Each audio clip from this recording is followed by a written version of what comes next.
loved him and they wanted him as a leader because they elected him 3 different times under 3 different parties. And 2 of those parties, KANU and Kenya National Congress at the time, were not like chama tawala or chama that had the most popular, or you could call it that, but they still elected him. And then 2022 he was elected under UDA, and he's been remembered for quite a lot of things: his fight, his zeal, his belief in the people and how he tried to better their lives. There even Kalenjin musicians who talked about how he really fought for them. He even has a whole music awards that he started.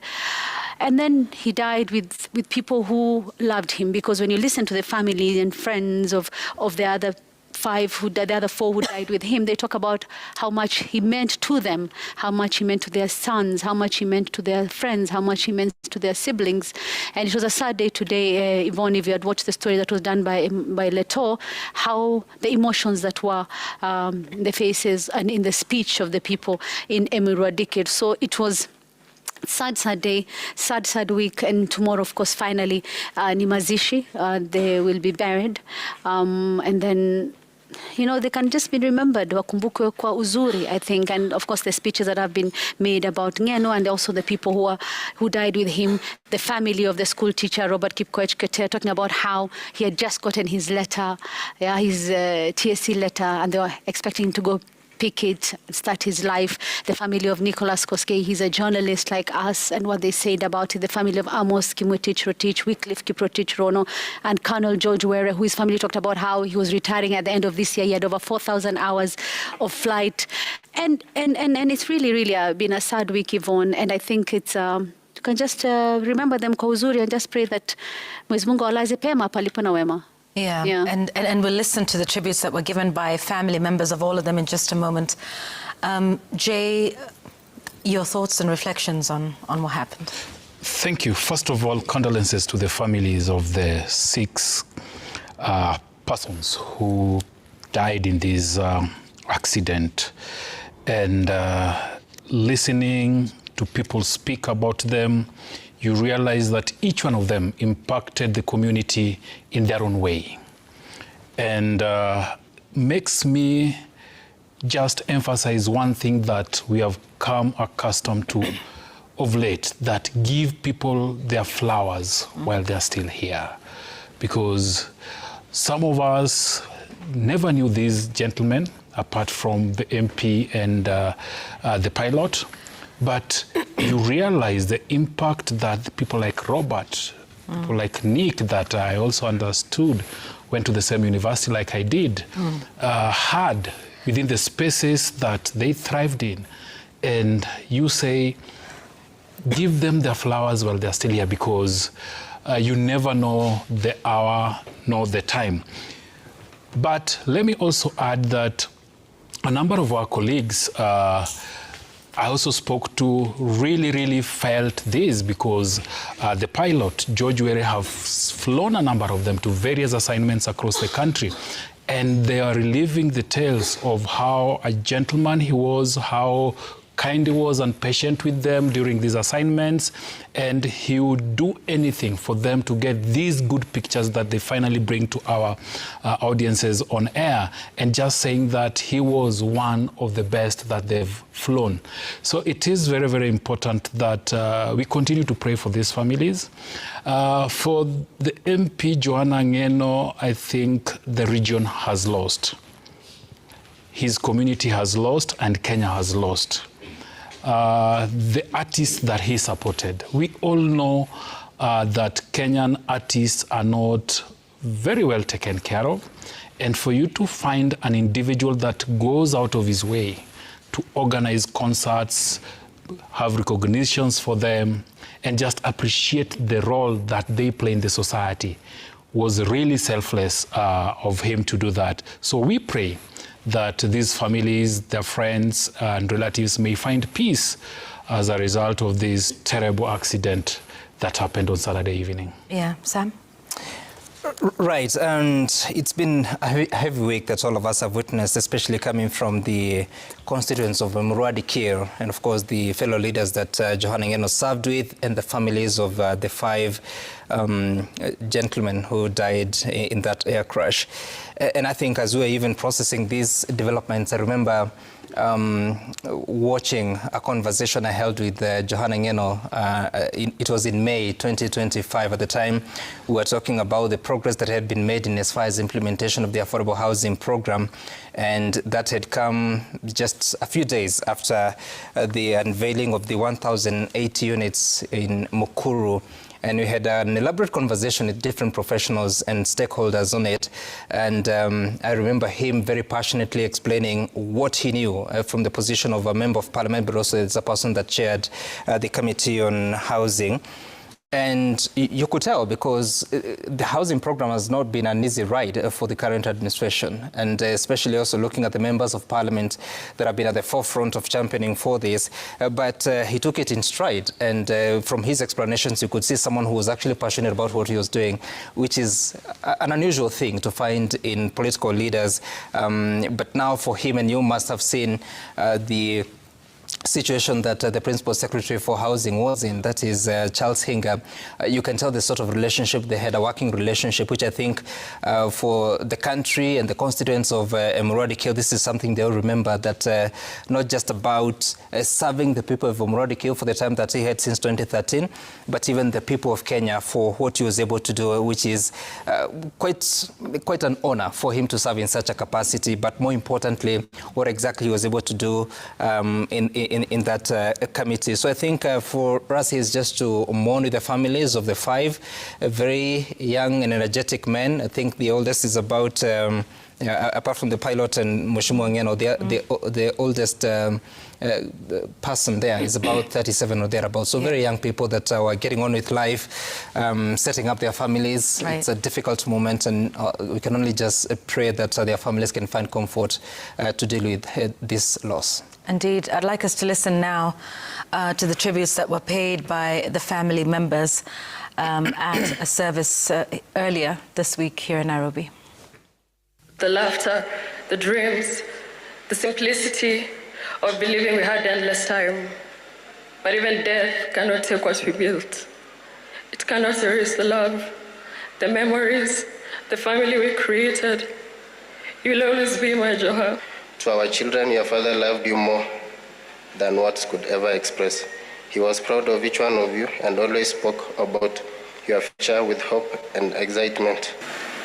Nick was just a young and ambitious person, and he was very industrious in his work that he did. So I think it is barely 1 year since he worked for Mheshimiwa, because he finished the internship with the county government of Bomet. And that is from there when he got the work with Mheshimiwa to be his camera person. It is so difficult to accept that you are no longer here with us. You are the light of my family, the strength of our family. He is the one who survived for about 30 minutes, but when he was interrogated, he only asked a question. He said, "Where is Mheshimiwa?" He did his work with the zeal and the determination of a professional pilot.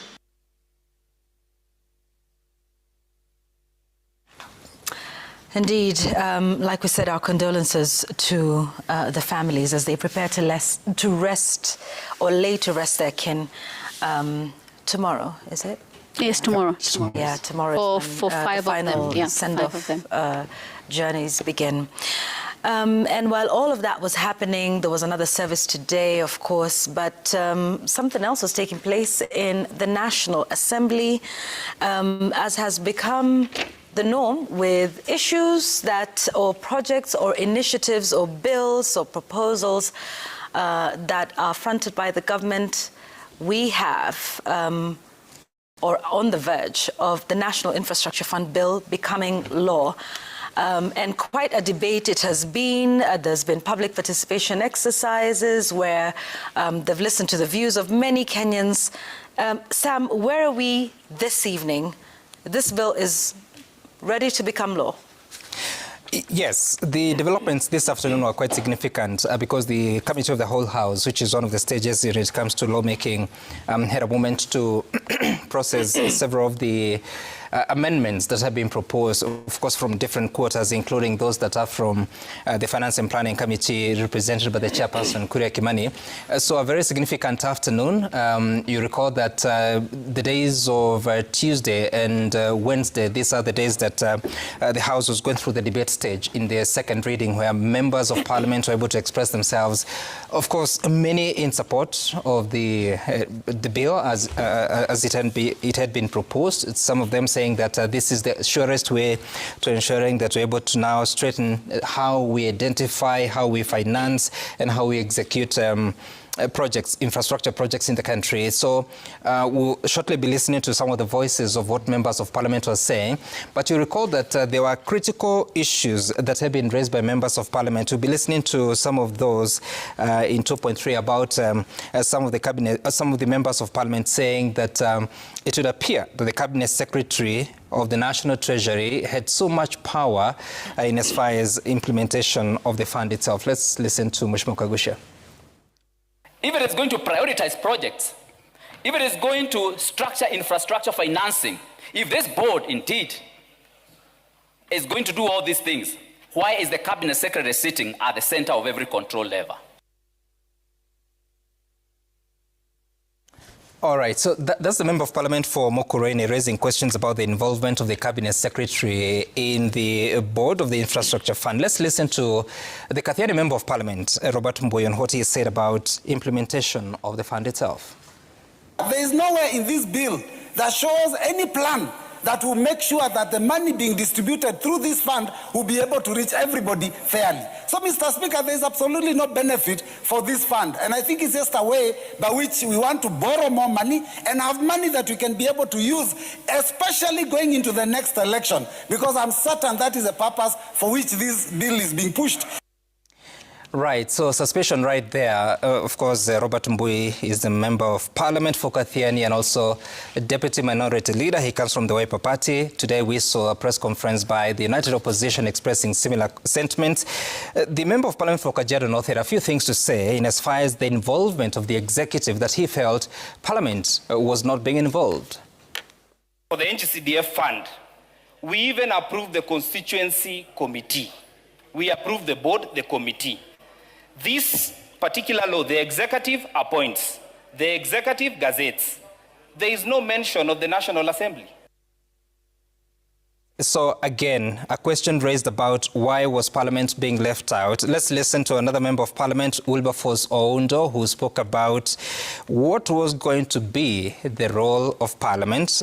We'll hear it shortly from now. But when you listen to some of those developments, they then inform, or partly inform, what we saw today. Several amendments lined up by the Finance and Planning Committee, one of them being that because it appeared that the Cabinet Secretary for National Treasury was very much empowered in influencing the running of the fund, now there's the establishment of a National Governing Council that is supposed to have some, is it 7 or 8 members, some of whom you have the Cabinet Secretary National Treasury as a member, you have the Governor of the Central Bank of Kenya as a member, the Attorney General is a member, and then you have 4 other persons that are supposed to be appointed into that council. So that council is appointed by the president.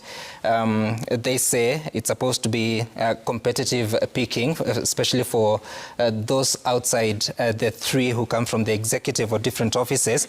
And then the governing council is the one that is going to hire the board of directors. So this board of directors, as of yesterday, or based on the original bill, was requiring that there would be independent directors recruited competitively based on, hear this, the Government-Owned Enterprises Act 2025. So there was a bit of confusion there, because then how do you borrow an act to guide how you're going to recruit directors of a board while you have not acknowledged this infrastructure fund in itself as a government-owned enterprise? Yeah. So that has been scrapped, and instead you have that the National Infrastructure Governing Council is the one that is going to hire the board of the National Infrastructure Fund. It's supposed to have 4 independent directors, and then there will be 3 public officers who will be appointed based on their position or expertise. So basically, those are government officials that will be appointed into that slot. And ideally, you'll find that there will be a bit of influence from the National Treasury Cabinet Secretary getting to appoint those. But then, beyond that now, you find the cabinet secretary has exited from the board. Yeah. But now sitting in the governing council. Yeah. While at that, the governing council is supposed to meet at least 2 times a year, but they can call for a meeting any other time that they find the need, as long as there's a notice of about 5 days. So you find the introduction of the president in appointing the governing council, of course, heavy in those offices that I just mentioned. Those officers who are appointed by the president will now hire the directors who are supposed to be competitively hired by the governing council. Let's listen to Mheshimiwa Wilberforce Oundo, because here we have him now explaining some of his concerns about the bill as it was initially. Okay, we don't have that, but anyway, so for now, Yvonne, those are some of the changes that have come in. Yeah. There will be more that you talk about, especially when it comes to the concerns on borrowing, which have been moving. Which is where I want to go to, because this was a fundamental selling point of the National Infrastructure Fund, which was the government saying, you know, we're stretched debt-wise. And now when we want to fund our big infrastructure projects, that we're not going to get into debt. And in fact, this was the premise of sending, or rather selling, you know, Kenya Pipeline shares, and with Safaricom as well, which was that all of this money would be the seed fund for this infrastructure fund, that from now on, we would, you know, in the most simple of terms, we will be selling what we own, putting it together to now fund infrastructure. And then there was a point at which initially something about borrowing was then sneaked into this bill, which then started to give people quite some jitters, because that's not the original premise of this. And are we getting into more debt? And maybe we can listen to MP Oundo, who did raise questions about, you know, the initial purpose and the premise of this fund. Commercially viable infrastructure projects. That was what was sold. And it was sold so eloquently, so passionately. Yeah, and he said the same thing, and maybe we can just get ready to listen to MP Ndindi Nyoro of Kiharu, who also, you know, had raised some concerns, as he has been, on this issue, particularly of borrowing. Let's listen to him now. We are now opening another debt book, which you are calling Infrastructure Fund, Honorable Speaker. The right and correct title of this bill is actually National Illegal Borrowing Fund. Yeah, of course, you know, some comments and statements being made there on the floor of the House. You know, Jay, your thoughts as to, you know, how we've progressed with this one, and we'll be checking the amendments in a moment to just see where we are with respect to this issue of allowing this entity to be able to borrow for funding. And that is where the problem begins, because if you look at national infrastructure funds across the world, their roles are very, very simple. And that is what was initially sold to Kenyans. And that is why there was initial support for it. But then again, Treasury, being very clever, decided to sneak things in that then made it not a national infrastructure fund, but something else. And that is why we had all these questions around it. If you listen to the presentations that were made by the Auditor General, Nancy Gathungu, ISPAC, PwC, IPF, and all these think tanks, they raised doubts that now in its form as it was being presented, then you started to ask the question, is it legal first? And two, is it fiscally fit for us as a country? And these are the basic things that Treasury ought to have explained in the initial phases. But then again, when they become sneaky and put in now clauses that now transforms it into something like Ndindi Nyoro calls it, then you raise the red flag. But I want to say that this idea is very good. However, where it has worked, there are basic things that has made it work. And the first thing is that it is operated a corporate-style entity, not as a department of government, that the National Treasury wanted to make it. Such that issues around professionalism, issues around corporate governance and structures are adhered to, because that is the only thing that buys Kenyans trust into this fund. I'm glad that the National Assembly, for the first time in many instances today, did what we did not expect them to do. Some of these changes that they made, fortunately, now gives it the legs that it needs to work. However, the problem comes in the implementation.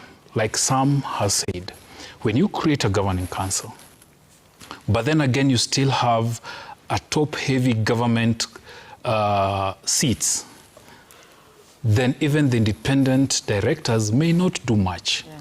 But I hope, based on the amendments that have been made, that Parliament will be expecting to approve all the investments programs and policies. Right, yes. Then we'll give it that oversight that this fund needed. Yeah, and maybe that's what will cure, many of the scandals. And by the way, in many other parts of the world, it has had some success, some great success, but it has also been backfired. Yes. I think we've said that around here.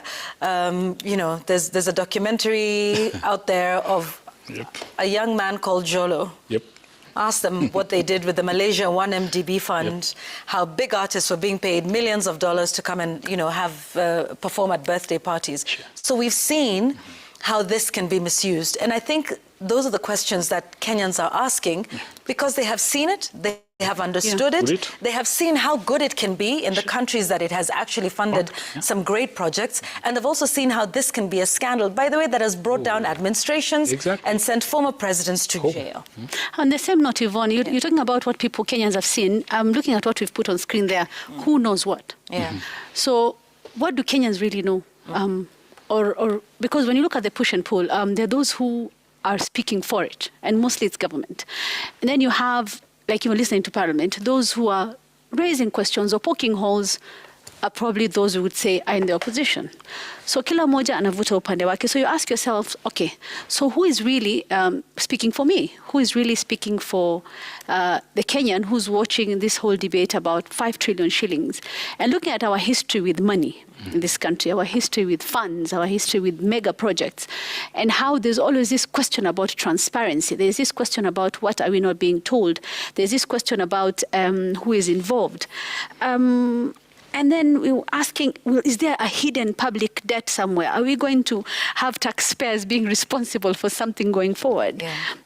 Is this just another political mega project that's being brought to our shores again? So you ask yourself all these questions, because I was trying to remember during the public participation that was done for this bill, there were a lot of questions that were raised, and some of the questions people raised was, one, some of our development challenges are not really due to lack of funding. It's due to lack of transparency. It's because of corruption. It's because of leadership. It's because of what has happened after. Maybe such projects have been, maybe not this big projects have been mooted. And then they're talking about governance and prioritization of projects, and they are worried that this fund can raise constitutional and fiscal risks if they're not well managed.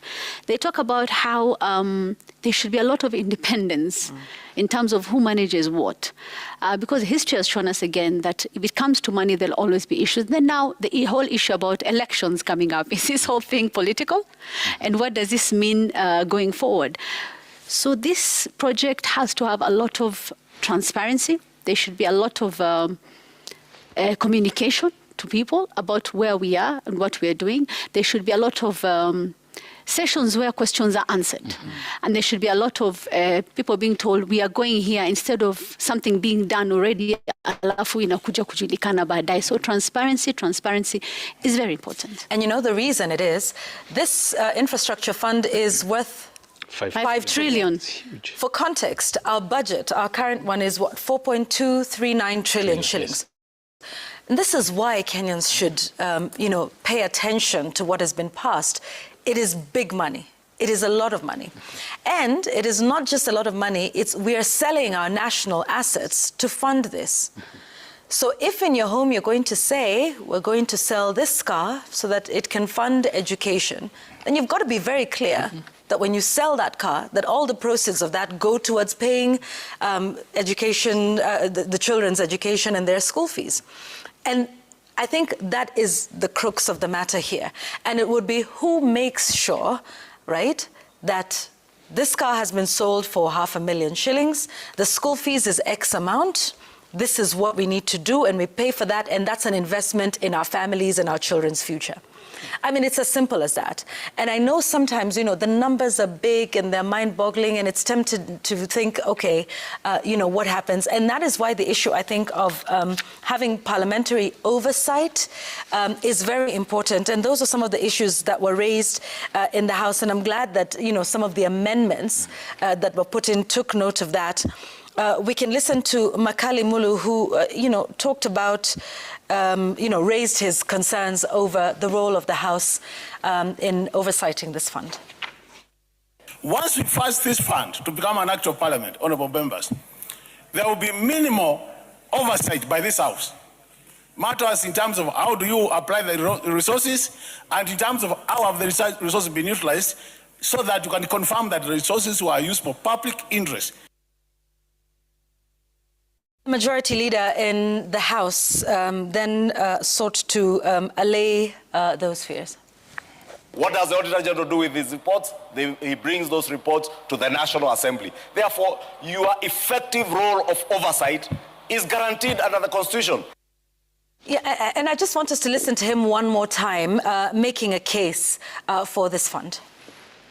That he said, Honorable Speaker, that we cannot continue funding such essential and capital-heavy infrastructure from our own budget, because it will necessitate that we continue either to borrow or to overburden taxpayers with additional taxation.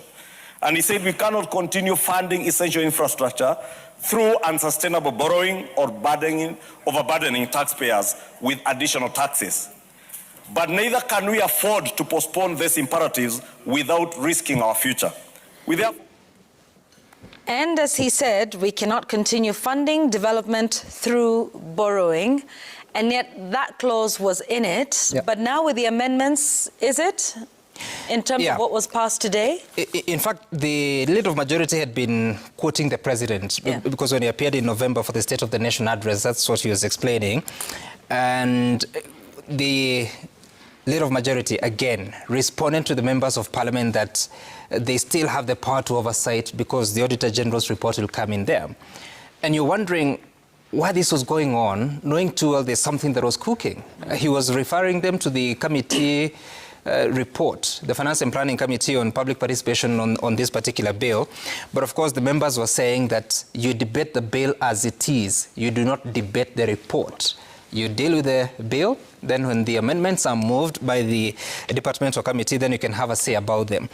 But now today, when you look at, there was an amendment from the committee saying that the monies of the fund, so they decided to amend that particular clause that was providing for, let me just read what it was saying. It was providing for part of the sources of the money could be money lent to the board, also the fund itself. But now the proposed amendment was to delete that clause and instead to say that the monies of the fund shall include proceeds of privatization under the Privatization Act, or B, proceeds from the sale of shares in a government-linked corporation under Section 87 of the PFM Act. So this is where Safaricom resources or the proceeds of Safaricom sale would come in. And then proceeds from investments undertaken by the fund. So if the fund goes ahead and invests in a certain project and is taking in proceeds, let's assume that it's investing in a toll road and it's collecting some revenue. So those are resources that will form part of the sources of the fund for this institution. So for now, the borrowing has been scrapped. So we'll wait to see how then the government will go ahead to make sure that they're able to collect up to 5 trillion shillings. Of course, they are saying that once they receive resources, it doesn't mean that if, say, 106 billion shillings is coming in from the Kenya Pipeline Company sale, it doesn't mean that all the money will now go to investing, say, to the expansion of the Jomo Kenyatta International Airport. There's something the Leader of Majority was explaining yesterday, saying that you may decide to take about 50 billion shillings to JKIA. You bring in an investor who also comes in and by them, the investors are able now to borrow, not the fund borrowing, but them borrowing to build that infrastructure. So it will be interesting to see how that goes. But there's something else I wanted us to focus on, which is, yes, sometimes we assume that everyone knows what you're talking about. When the president pronounced his ambition to take the country to the first world status, you may have assumed that even the members of parliament understood him, even those that come from his side of politics. Let's listen to some of the leaders, including Naomi Wako, who is one of the leaders within the Kenya Kwanza. I think he is the deputy minority whip of the national, deputy majority whip of the National Assembly. Naomi Wako, woman rep for Marsabit. I come from Marsabit, and today what we want is to have water. And all our problems, in fact, our main problem in Marsabit is water. And unless we get these funds, then we will not be able to get enough water to do agriculture, because even the other areas of this country can no longer depend on the rainwater. So that is the woman representative for Marsabit talking about the gap of water in Marsabit that needs to be resolved, and she was happy that this fund is coming to respond to that. Let's listen to Farah Maalim, who is the member of parliament for Dadaab.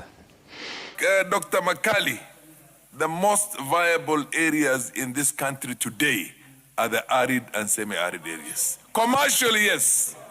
Land and minerals. This is not the days of just coffee and tea. For your information, things have changed. All right. But listen, the argument here is commercially viable projects. Listen to Mheshimiwa Ngogoyo of Kajiado North. Because when you talk of commercial viability, it is not a must that all constituencies have commercial viability. And potential is not only in commercial viability.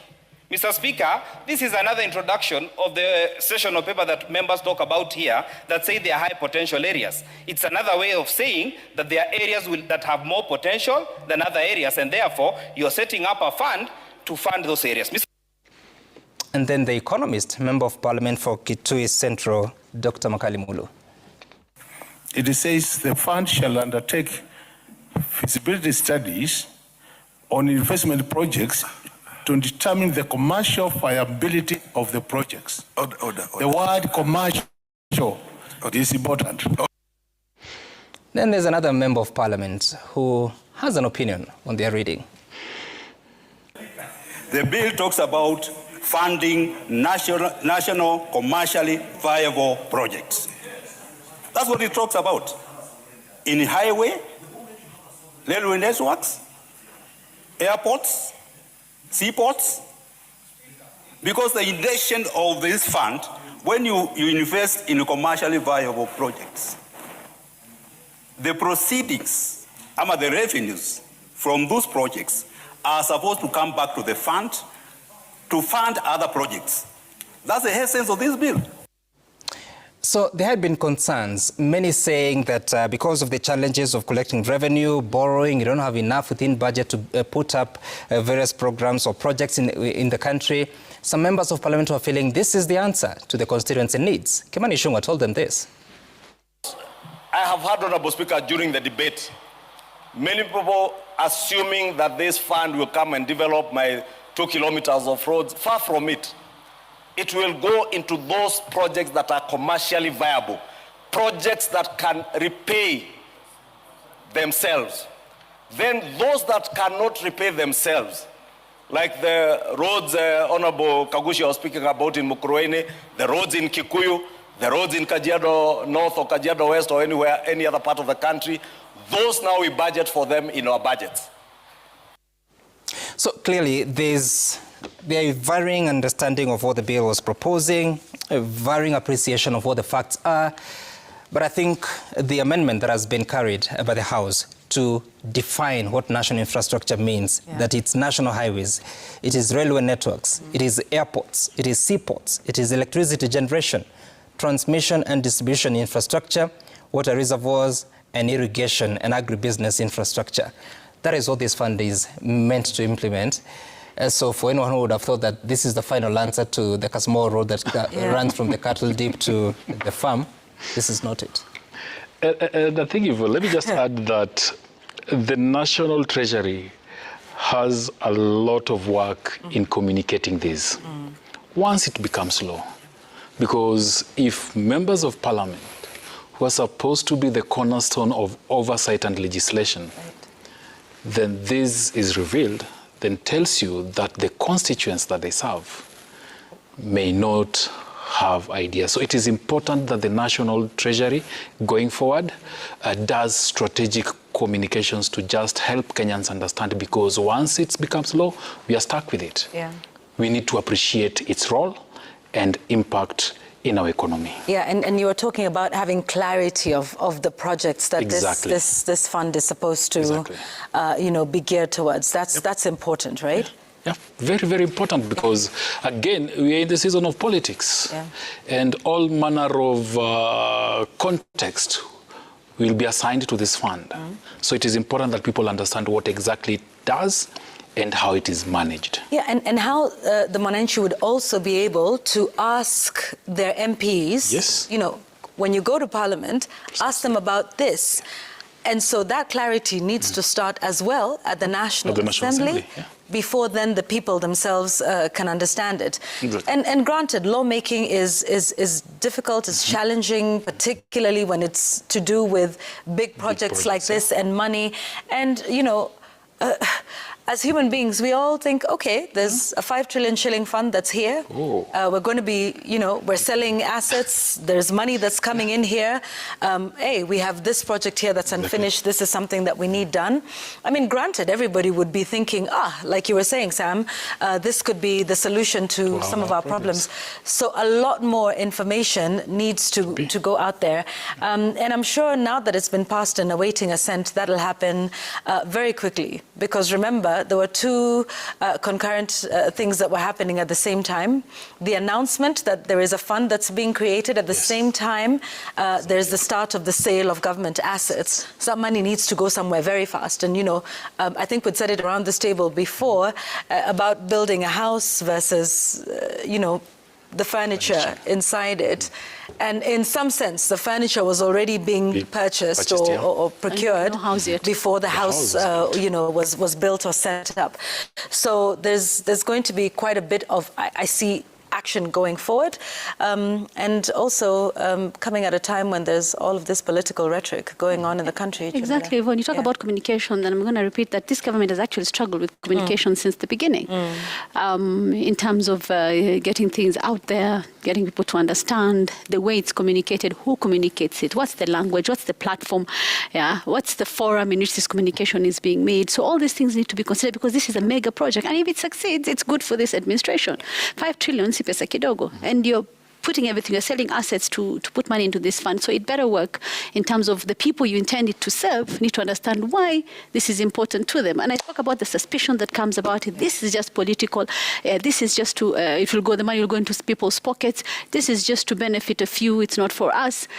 Those misconceptions, you may not please everybody, but some of those misconceptions will be cleared by what you're talking about. The members of parliament need to understand, because I was listening to the sound bites that Sam was playing, and you wonder, like, wow, mulipitisha leo.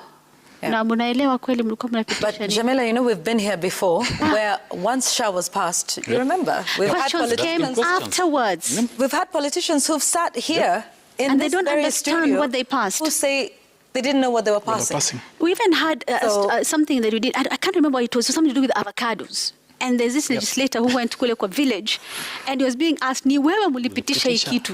And he said, like, no, I don't know what you are petitioning. So, and there's a lot of suspicion on this parliament, Yvonne, as we finish, because now we have a huge chunk. There's, of course, the government ones, and a huge chunk from broad-based who are in there only.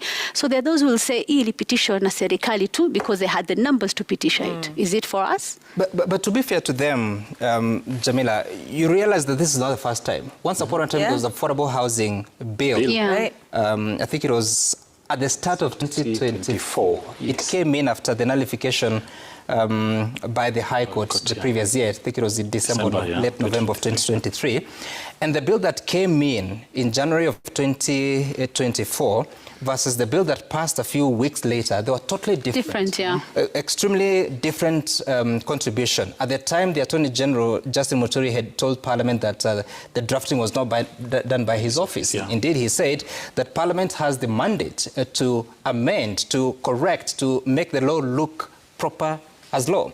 This time round, the bill that was taken to the public participation versus the bill that has passed this afternoon are totally different. Yeah. So one wonders, is it that this is the hard work of Parliament, or was it an intended anomaly? Is anomaly the good word? Yes. Ambiguity? Intended anomaly to pave way for what the government actually wants passed. Yeah. Because the governing council introduced in this fund, it was nowhere, even in the contributions that members of Parliament were making. I don't know if members of the public proposed to have a governing council. Now it is introduced with heavy executive presence. In fact, apart from the 3 officials that I was mentioning, there will be 6 members who are not public officers that are to be appointed by the president. Yeah. So the president's hand has been introduced heavily in the establishment of the council that picks the board members, that supervises the board members, that supervises the investment policy that is designed by the board, which investment policy is supposed to be taken to the House, a House where the government has a majority, and it will be approved for the board to come and implement. The governing council has been told you have no mandate to manage the day-to-day workings of the board, but don't they? So really, I think there's something here to be observed and to be perhaps looked at, that probably the bill that has passed today was actually the intended bill, or what we've been going through the past few months and weeks. That's the motions. It's just about motions. Well, let's take a break. And when we come back, we'll be talking about some movements, some serious ones, that are taking place in the Gulf region and the effect that is likely to have and is already having on Kenyans like you and I. We'll be talking about the crisis in the Gulf in just a moment. We're back here on NewsGap. Stay with us.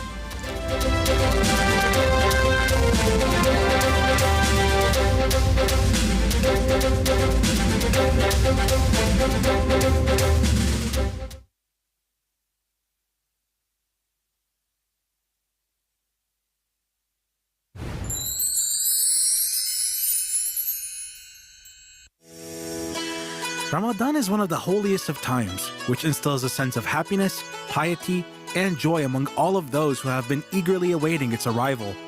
Many take it upon themselves to participate in religious duties and celebrations during this holy month, and an individual who shows up on the very first day and settles away by the final day and end of the month is the Masaharati. The Masaharati is the night caller that roams the streets of villages, towns, and cities.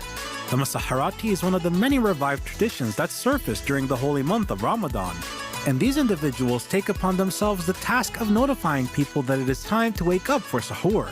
The Masaharati will walk around the areas and neighborhoods wearing traditional outfits and will use various methods to wake up people, which includes instruments such as drums, flutes, as well as religious chants.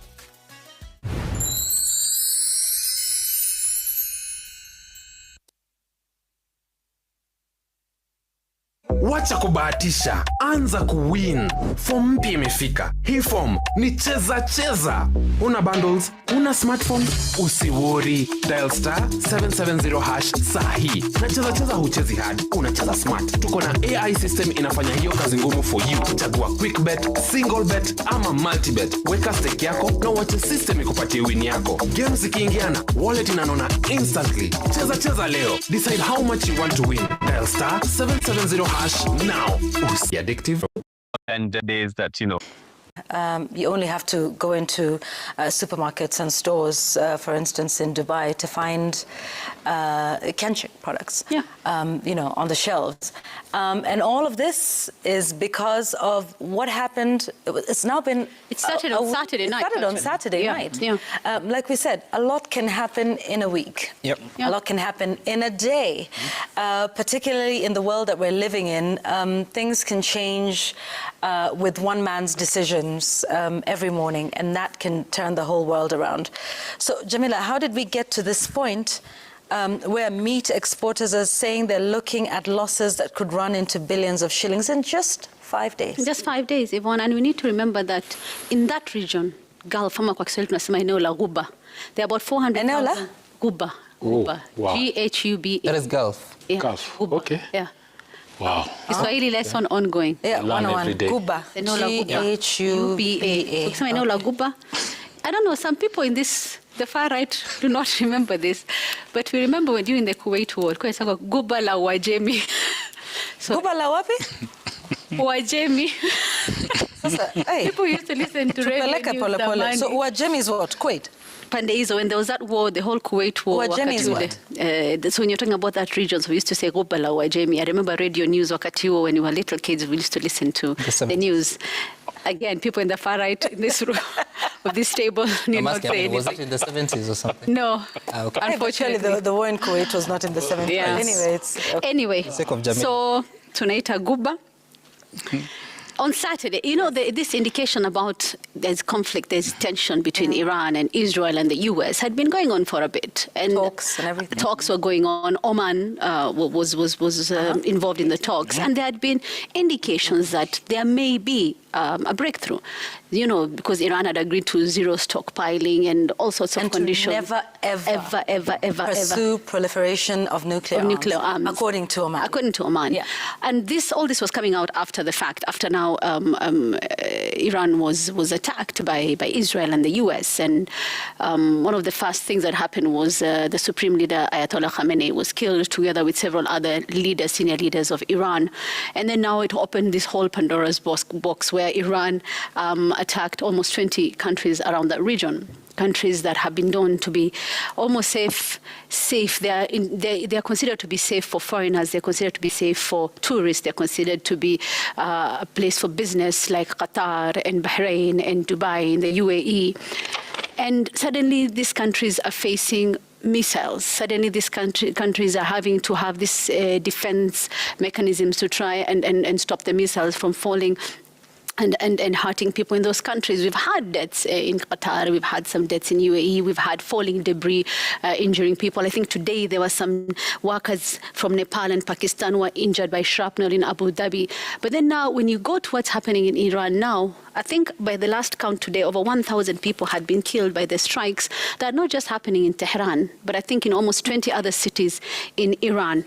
And the question many are asking is, if this is supposed to be an attack against the government of Iran and military installations, then why are we seeing hospitals and schools? Because one of the first attacks was at a school, a girls' school. About 170 girls, students were killed and were buried yesterday. I was listening to the news today and they were saying 20 education sectors have been hit in the past 6 days. 11 hospitals have been hit. Pharmaceutical centers have been hit. Even offices for the Red Crescent have been hit. Iranians are being forced to move from Tehran to other parts. Israel has issued warning to them to move. Right around the corner is Lebanon, where Hezbollah are fighting with Iran, and Israel is hitting them too. So there's this whole thing about how this region is now turning into vita vya watu watatu, vime include almost 20 other countries.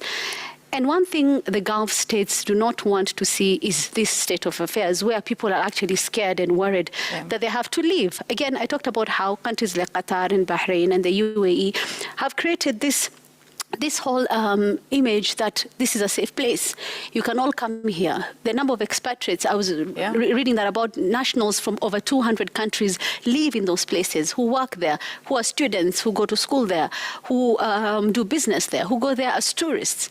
And now what they're seeing is countries sending in repatriation flights to bring their people back home. Like Kenya Airways did, the flight left yesterday and it came back today with about 150 Kenyans. We saw the story of the students who had gone there on a trip and they're back home and the relief on their faces. I was reading about Uganda has done the same. They have evacuated students from Iran to Kampala through Turkey. Sierra Leone has done the same, has removed their students from Iran back home. Kenya has evacuated its nationals. The UK is doing the same. Other countries in the that have people in the region or they have residents in the region are doing the same thing.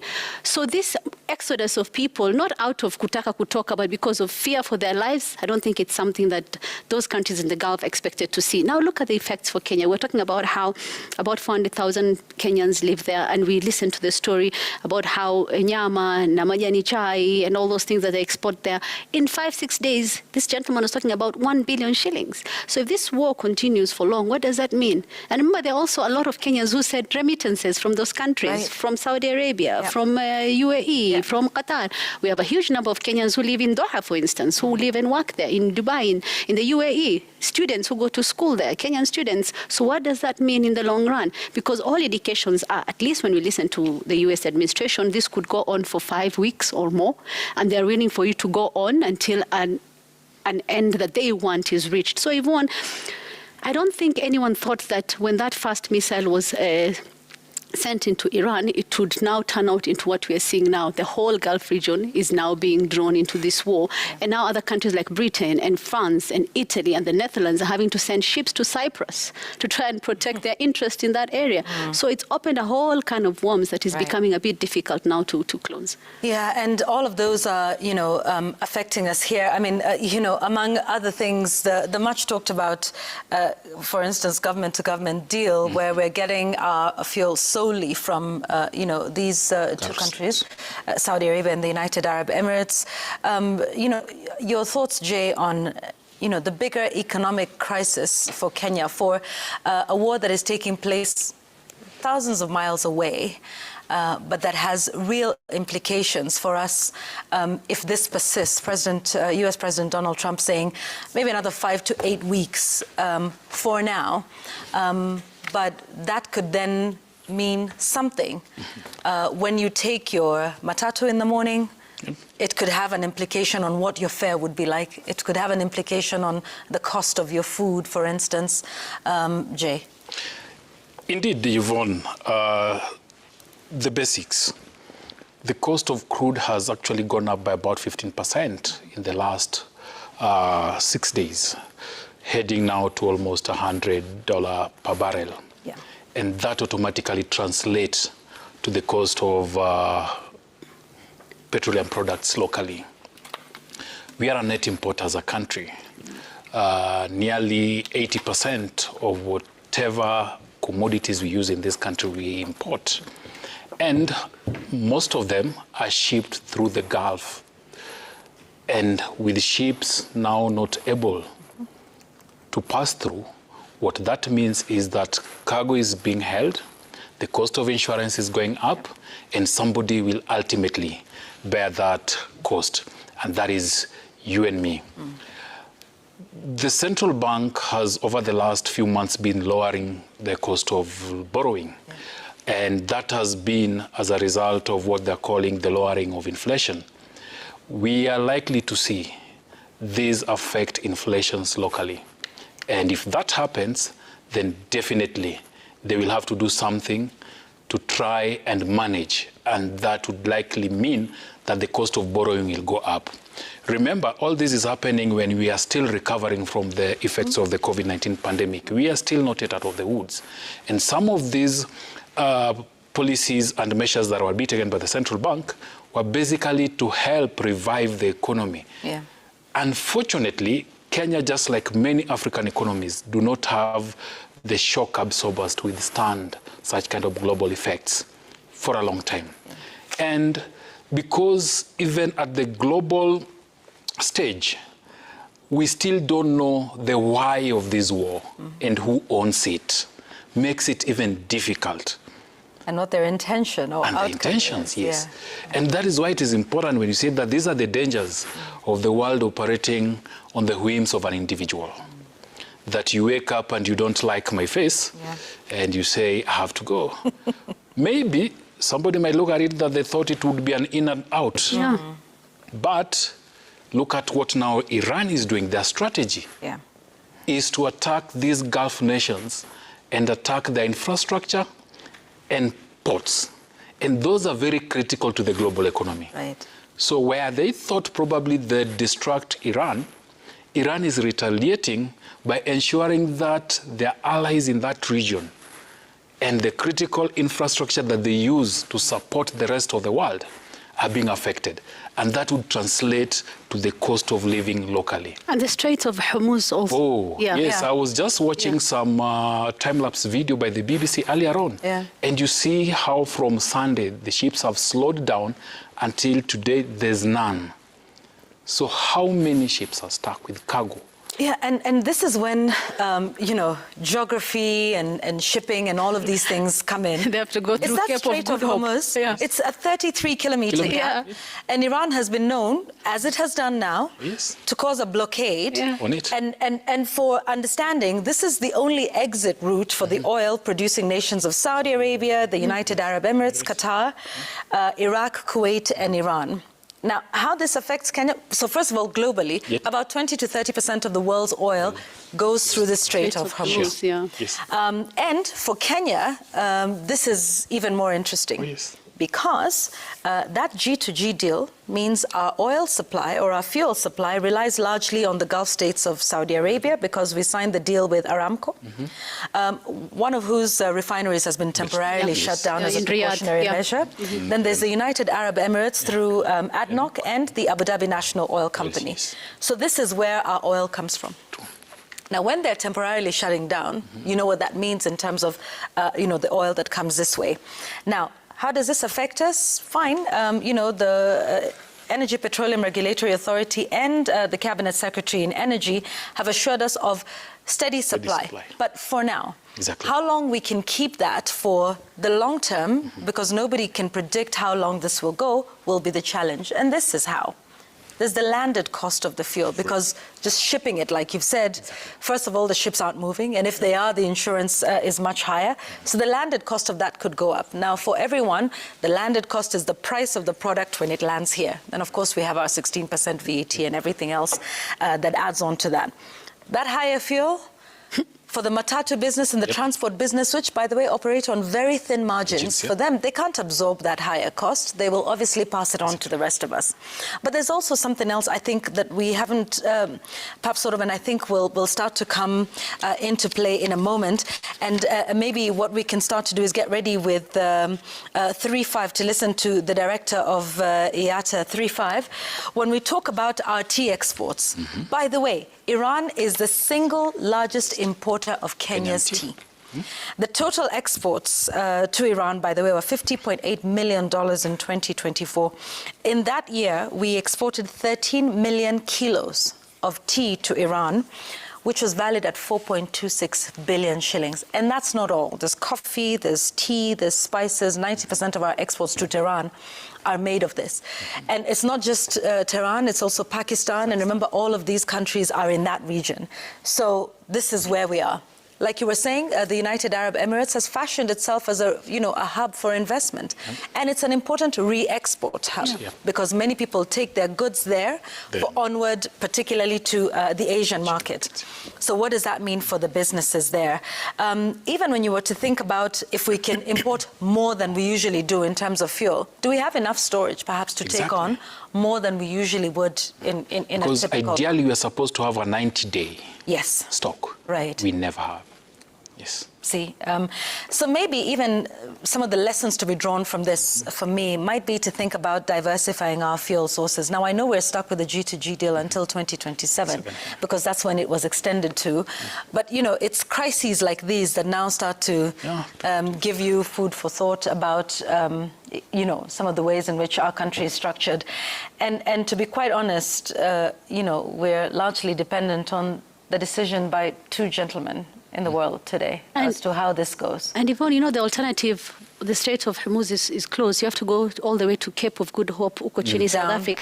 That takes about 15 days or more, almost 3 weeks more than it would have taken for that. Yeah, or maybe to bring it home for those who are on, is it pronounced Sheen? Where you bring all the fancy stuff and the clothes. Sheen. The ones who are laughing know what I'm talking about.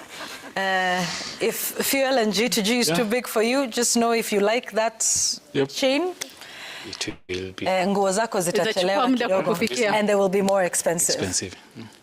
Sam has no clue what we're talking about. No, I was actually waiting for you to call a certain clip that Robert Yes, let's listen to it actually now with the tea. So let's call it. Okay, let's listen to... Let's listen to George Ouna, who's the director of IATA, on what this will mean for the tea market.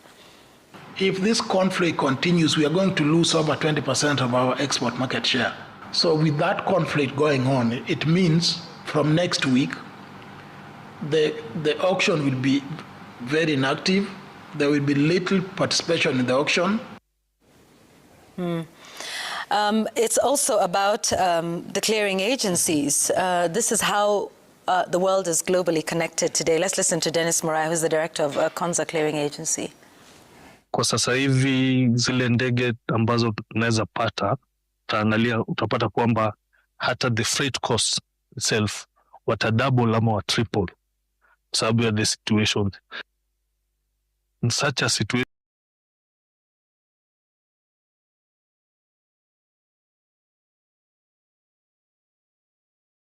transit sheds.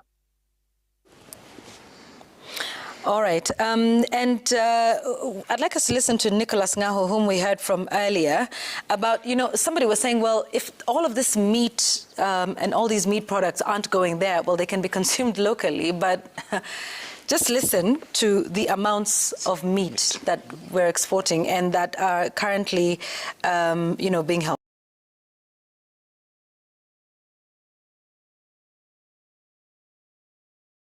For UAE, carrying 60 tons of meat, and it's the only meat that we have been able to see so far since last week, Friday. So it's a big deal for the government, and we are requesting them to look for intervention measures. And so that was him speaking to us yesterday. 60 tons of meat. And if you remember in that story that was done by Emmanuel Tour, they were showing us their cold storage. Yeah. And it was rows and rows and aisles upon aisles of chicken. I know it's Ramadan, so they are consuming a bit more. They are consumed definitely a bit more. Yeah.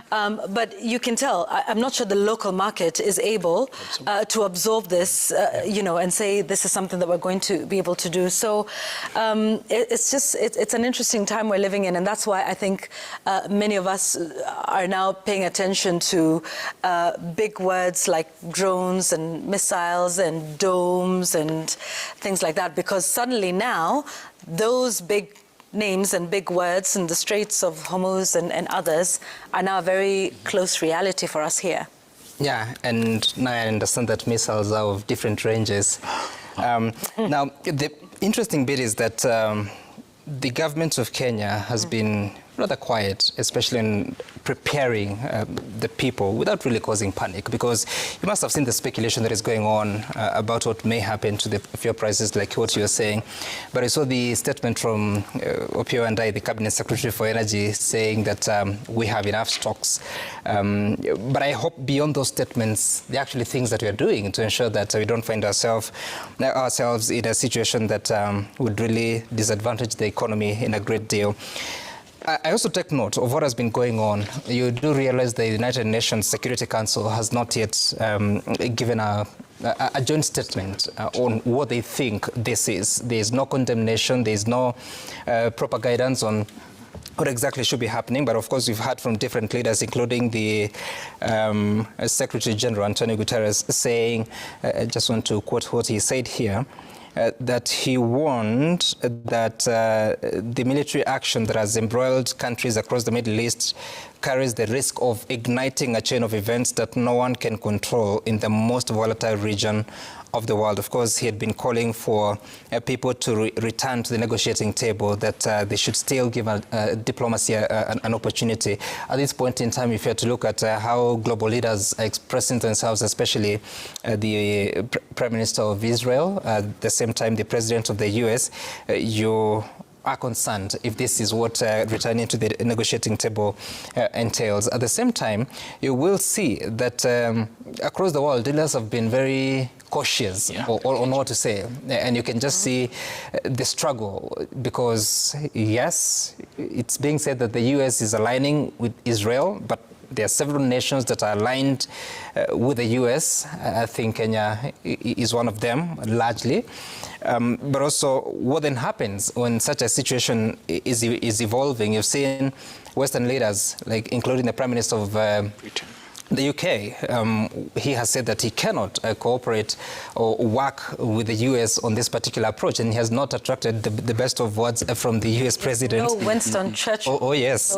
So at the same time, you recall that recently we have from President William Ruto, who said that Kenya strongly condemns the strikes on the UAE, Qatar, Saudi Arabia, Iraq, Oman, Kuwait, Jordan, and Bahrain in the evolving conflict in the Middle East. It is evident that the regionalization of this conflict poses a grave threat to international peace and security. At this defining and perilous moment in global history, long-standing multilateral institutions remain indispensable frameworks for the resolution of the current crisis in the Middle East. He continued to say that Kenya calls for urgent multi-stakeholder engagement towards de-escalation. So you see clearly what Kenya is condemning. It is the reaction after Iran was attacked. And you probably will understand that the president has access to more material, more information. He has the responsibility to make more strategic approaches and statements when it comes to perhaps, this conflict. But perhaps that's a strategy. Didn't we see the that's Cabinet Secretary for Interior having a meeting with Israel, with the Israeli ambassador shortly after that statement was put out. Right. So really, it's a delicate situation, I believe, for everyone. That's why you find all presidents or prime ministers are being very cautious in how they approach it. But the reality is here. I don't know how we are meant to deal with it, but I think it's also a good thing that we've seen some of the Kenyans who were stuck in the UAE have at least come back, and we hope that more can be done to at least safeguard the lives and safety of all these Kenyans out there. So really, I think it's a question of having to wait and see, but at least we've seen the place of the US and the place of a leader who comes in with all manner of approaches, especially when Donald Trump was elected, whether it's in the first term or this second term. He's been very vocal on what he wants to do. He's no pushover, and you can see what even temperament of a leader can do to and he had a few choice words for the leader of Spain, and saying bad leader, I love the people, but I don't like them. But it's interesting what you're talking about, where the world is right now, considering the temperament of the leaders in the world at the moment, and how everybody takes a step back, and which is generally the case. But I think from all the years of reporting, more so now. I don't know if you saw this, the president of the European Commission, Ursula von der Leyen, on Saturday, after seeing that, said, we will release a statement on Monday, because they needed to step back and go and consult further within the EU, and this is just where we are. It's, I guess, the sort of type of leadership we have now, where people are speaking more from the hip, and others taking. You can just imagine a meeting of the UN Security Council. What conversation are they having? Because, I mean, US is one of the permanent five. You have Russia there, you have China there. And, of course, China and Russia are not agreeing with what the US is doing.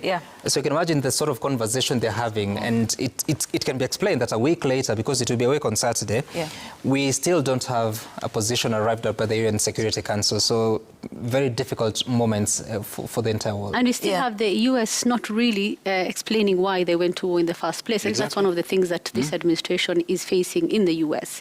Because the reasons that were given originally have changed quite a bit. In fact, I remember the first day, one of the things that Trump said, President Trump, was like, Iranians, this is your time, to take over your country, because come on, you've killed the supreme leader. This and is it's not regime change. It's not regime change. Then when you listen to him speak a couple of days later, and his Secretary of Defense or Department of War speak, the whole thing about Iranians, this is your chance, has not been mentioned again. So they're giving different reasons about why they had to go to war. So this justification also for them is becoming an issue, because they need to try and show the American people that they're not doing this because of Israel, but it's because they are threats to Americans. And they're giving reasons about how the Iran-America conflict between them has gone on for 40-something years.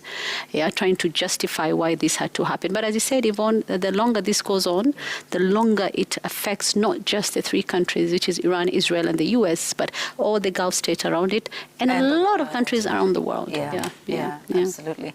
And like we said, the COVID pandemic and everything else, and here's something else we have to deal with.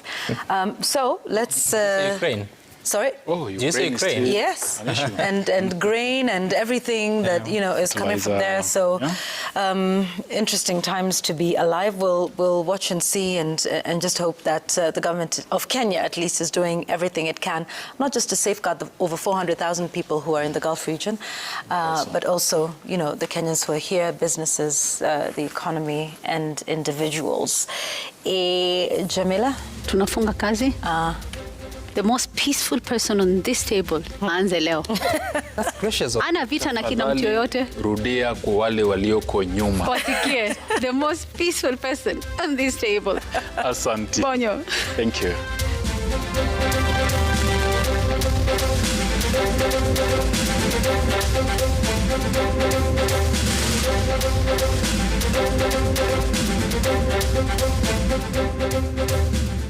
Tonight, I pick a bone with Kenya's political class. I will not call them the elites because their conduct as we head towards the polls does not deserve that title. Every single week, we are treated to scenes of political violence and intolerance across the country. Young men and women are kept on standby, not for employment, not for innovation, but for deployment. Deployment into chaos, intimidation, and violence. On this platform, I have previously called out the Ministry of Interior and the National Police Service for what appears to be inaction. Tonight, I want to shift the spotlight. This responsibility rests squarely at the doorstep of the political class. All of them, elected leaders, aspiring leaders, and those in office. But let's deal with the facts here. Unemployment in Kenya remains a serious challenge. According to the International Labour Organization, their 2024 estimates indicate that Kenya's unemployment rate stands at about 5.4%. That figure represents thousands of able-bodied young men and women actively searching for work and finding none. In urban areas, unemployment is estimated to hover around 15%, while in rural Kenya, it ranges between 4 and 5%. Behind these percentages are real people, frustrated, idle, and vulnerable to exploitation. And now, here's the real issue. This pool of unemployed youths is being weaponized as the 2027 general election fever gathers momentum. While this is not new, the scale, the coordination, and the brazenness are. There is now a structured market for political violence. There are official rates set for heckling, disruption, and for physical confrontation. The uglier it is at a rally, the costlier it earns in towns and villages. This is no longer a ticking time bomb. It has detonated, and someone within the political class appears to be thriving in this smoke. More disturbing is the sophistication behind it. These mercenaries of democracy are carefully disguised as they accompany elected officials to political events. Their role is introduced as security or bouncers. But if you scratch beneath the surface, many are drawing salaries funded by you, the taxpayer. Some operate under titles like county enforcement officers, casuals within the National Government Constituency Development Fund operations. They sit on official payrolls and are well accounted for. Others are absorbed into youth groups benefiting from the national and county government-funded programs or donor-funded initiatives such as financing locally led climate action, popular as FLOCA. During the week, these young men and women pose as environmental workers, clearing drains, planting trees, sweeping markets, you name it. But as the week eases to the weekend, their tool of trade changes. The rakes, the slashes, the spades, and the brooms disappear. Out comes the rungus, the pangas, and all manner of crude weapons. The perfect setting to breed and sell fear. The tactics is simple. Mask the money trail, finance them indirectly, and create plausible deniability. Political competition in this country should never mutate into organized intimidation. Campaigns are meant to be marketplace of ideas, not battlegrounds engineered by thin-skinned operatives who cannot win arguments without force. We must call these out collectively and unapologetically. Those orchestrating this violence are not strangers. They're amongst us and are custodians of our public funds. We must demand accountability and insist on political fair play. We, the citizens, have a right to assemble, debate, and choose free from fear.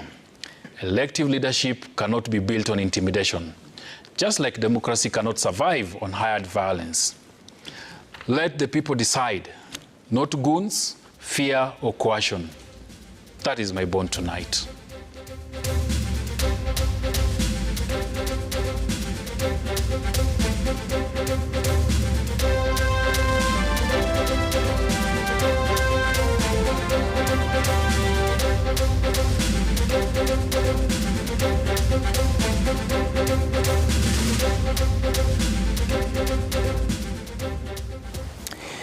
On Wednesday, the government announced an oversubscription of the Kenya Pipeline Company shares following the much publicized IPO. But as they say, the devil is in the details. First, the privatization of the Kenyan pipeline has been a topic that dominated public discourse for the better part of the year 2025. Many questions were posed. Many loaded in suspicion that particular government functionaries were intent at cutting a piece of the KPC cake. But then the government took the sale through the required process, getting Parliament's nod in October 2025. By December, a transaction advisor had been found, and the sale commenced on the 19th of January. For over a month, there were public messages put out. Private messages too were sent out to CDSC account holders, commercial banks to their customers, all in a bid to have Kenyans own a piece of the Kenya pipeline. And when time was running out, a 3-day extension was secured. Let's look at the outcome. Out of an allocation of 20%, equivalent to 2.3 billion shares reserved for Kenyan individuals, only 464 million shares bids were received. This translates to 3.9% of total shares on offer. 70,000 Kenyans, we are told, are reported to have sent in their bids, an average of 6,640 shares per person. In monetary terms, individual investors invested 59,000 shillings on average. The performance was worse for foreign investors. Out of an allocation of 20% of the sale, foreign bids accounted for 0.03% only. And the Cabinet Secretary now blames Kenyans for the negative review and comments of the KPC IPO. The interest from foreign investors went down because Kenyans are too much about discrediting their processes, even the ones they don't understand. In Kenya, everybody's a valuer. Everybody's a lawyer. We are all legal experts. We are all accountants. We want to analyze P&L and balance sheet, and we are saying how balance sheet is inaccurate, and you never went beyond class 8. You never did any accounting. Well, we can argue on whether academic achievement grants a Kenyan more power over the other in holding an opinion. But that would not be necessary. What is certain is that the government had an elaborate machinery to market the KPC IPO, replete with millions of shillings worth of advertising across most platforms you can think of. All that complemented by an excited political class that dominates the two houses of parliament. They spent much of their time on microphones, hailing what a brilliant sale KPC IPO was, and how it was going to revolutionize the country's infrastructure once the National Infrastructure Fund is in place to receive the proceeds of the privatization. At the end of it all, only 4 billion shilling worth of investment was put in by Kenyans. Why? And what are Kenyans telling the government? Is it that they don't have money? Maybe not. And this is why. Towards the end of 2025, Safaricom Limited issued a green bond worth 15 billion shillings. It attracted a 276% subscription, translating to 41 billion shillings. Almost all the bids, at 96%, were from retail investors, meaning individuals who put in over 39 billion shillings at a minimum of 50,000 shillings per investor. That was just about 6 weeks before the KPC IPO opened. And now retail investors have put in 4 billion shillings only into KPC, a paltry 10% of what they did to the Safaricom bond. That should tell us something about investor confidence. that Kenyans are willing to bet with their wallets for what is clear, promising and devoid of politics. It's been 18 years since an extremely successful IPO of Safaricom, when the government of Kenya was selling off 10 billion shares, yielding a 532% of a subscription. Now, Kenya is a much expanded economy. More people have money and are more aware of how to invest their money. They are more educated anyway. And so when Kenyans choose not to invest into what is government's, it cannot be because they didn't study beyond the first 8 years of 844. It must be a deeper conversation that any discerning government should pick. It is about people's money, their wealth, and they will put it where they believe there is intention to grow an economy, not careers of proponents. That's my sense tonight.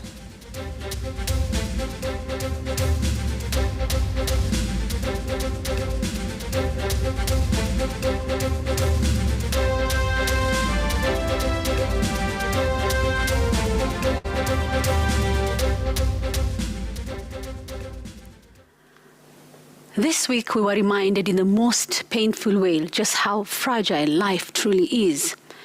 6 lives lost in a tragic helicopter crash. 6 families forever changed.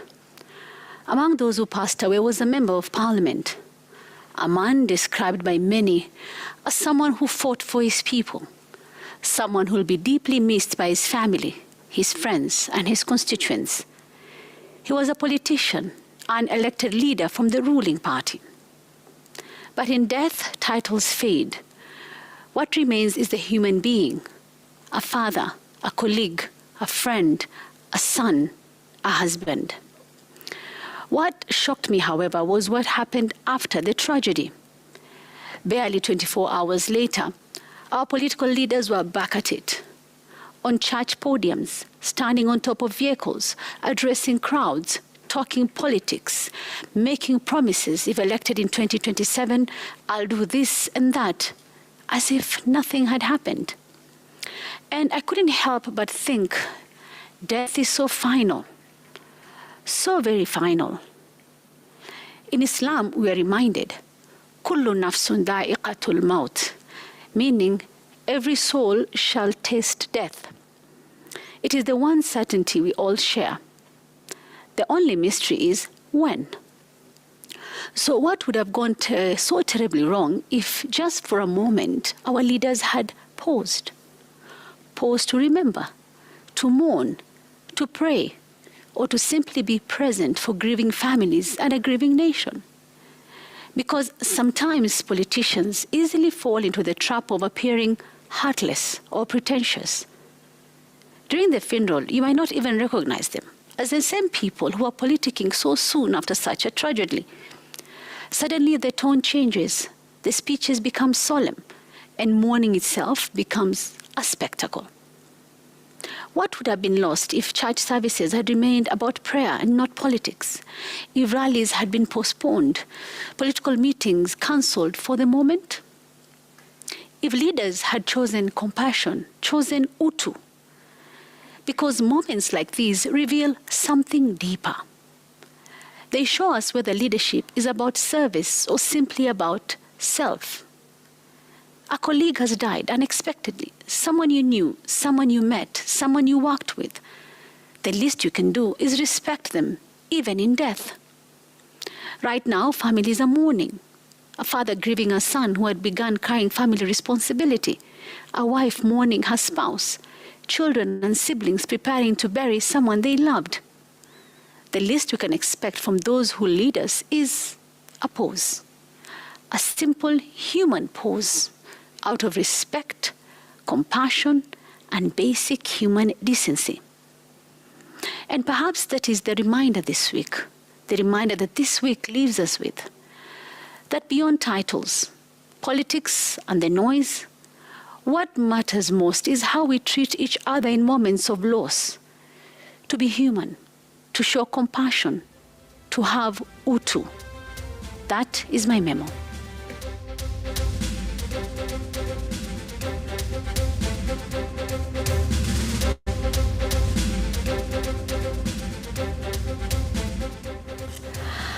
Public participation is not an inconvenience in Kenya's governance framework. It's not a bureaucratic box to tick. It is a constitutional principle. Yet, increasingly, one gets the uneasy sense that those who wield power see it differently, as an obstacle to navigate, or worse, an irritation to endure. Consider the recent cooperation agreement between the national government and the Nairobi County government, a significant arrangement affecting millions of residents of the capital city. It was signed with great fanfare at State House, of all places. Only afterwards did we hear that public participation would follow. But logically, should it not be the other way around? Public participation is meant to inform decisions, not ratify them after the fact.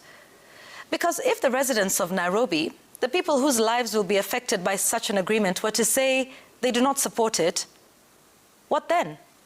Does the government unwind a deal already signed? Kenya's courts have confronted this issue many times, and their message has been unmistakable.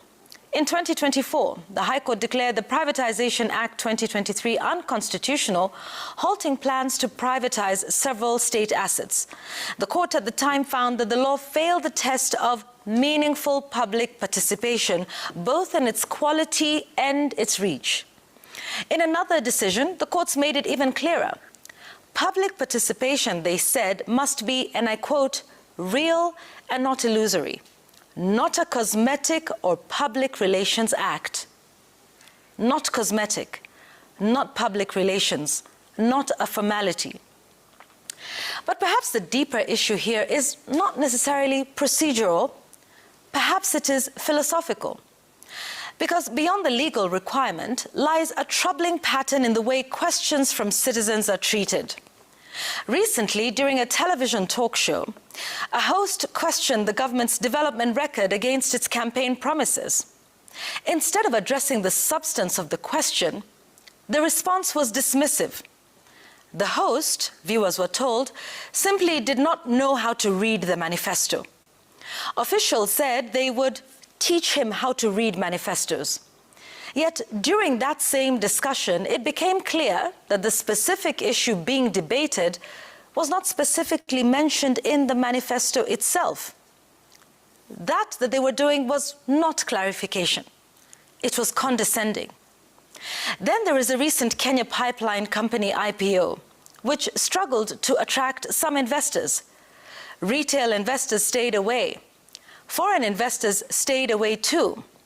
But the explanation offered was curious. Foreign investors, we were told, had been frightened off by Kenyans questioning the deal. Apparently, these foreign investors were not concerned with the valuation or the books or the fundamentals that investors normally examine.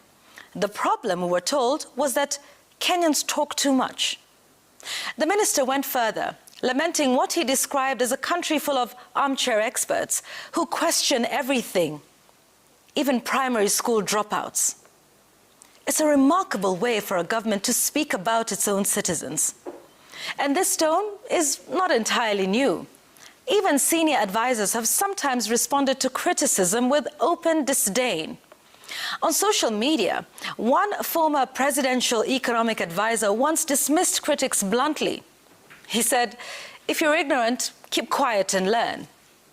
That posture, that assumption that those in power understand and the public does not, sits uneasily with the spirit of Kenya's constitution. Public participation is embedded not merely as a process, but as a principle. Article 10 lists participation of the people among the national values and principles of governance, binding on all state organs and public officers whenever they make or implement public policy decisions. You see, the Constitution recognizes a simple truth. Government power is not self-justifying. It must be exercised with the consent and involvement of the people. Public participation exists precisely to prevent governance from collapsing into a small circle of decision makers who believe they know better than everybody else. It redistributes power outward, away from boardrooms and cabinet tables, back to the citizens whose lives are shaped by those very decisions. Now, it's not always neat, and it's not always comfortable, but democracy rarely is. And if those in power find the Constitution an inconvenient guide, perhaps they might turn to something they like to invoke far more often: spiritual wisdom. The Desiderata offers a simple reminder: listen to others, even the dull and the ignorant. They too have their story. Because in a democracy, the people are not an obstacle to governance. They are the reason for it. That's my take tonight.